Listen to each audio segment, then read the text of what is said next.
সরকারকে উদাত্ত আহ্বান বাংলাদেশ সিলেটবাসী জিন্দাবাদ।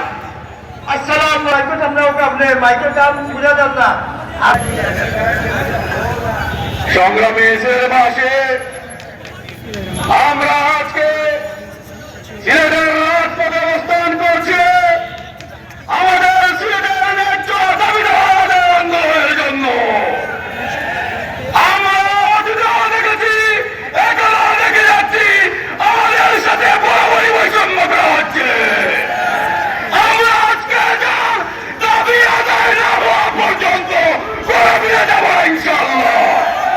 সংগ্রামী সিলেটবাসী, এ পর্যায়ে আপনাদের সম্মুখে বক্তব্য নিয়ে আসছেন সিলেট কোম্পানি বাণিজ্য সাধারণ সম্পাদক অ্যাডভোকেট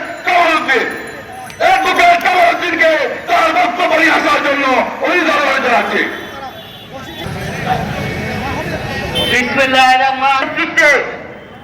সিলেটবাসীর ন্যায্য দাবি সমর্থনে আজকের এই অবস্থান কর্মসূচির সম্মানিত সভাপতি, উপস্থিত সিলেটের বিভিন্ন এলাকা থেকে আগত সম্মানিত নেতৃবৃন্দ, সবাইকে কোম্পানিগঞ্জ সমিতির পক্ষ থেকে আসসালামু আলাইকুম, আদাব।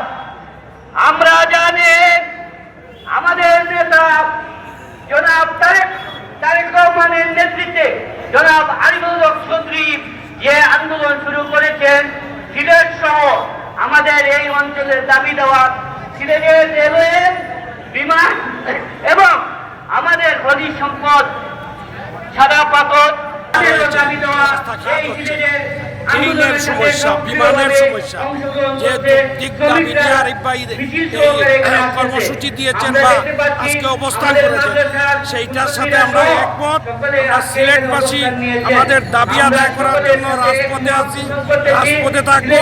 দাবি আদায় না হওয়া পর্যন্ত আমরা রাজপথে কর্মসূচি এলে আমরা পরিবহন শ্রমিক থেকে আমরা সার্বিক সহযোগিতা করবো।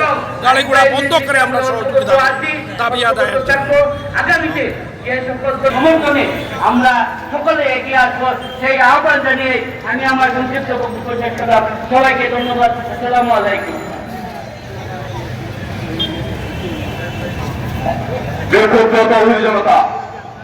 আমরা জানি আজকের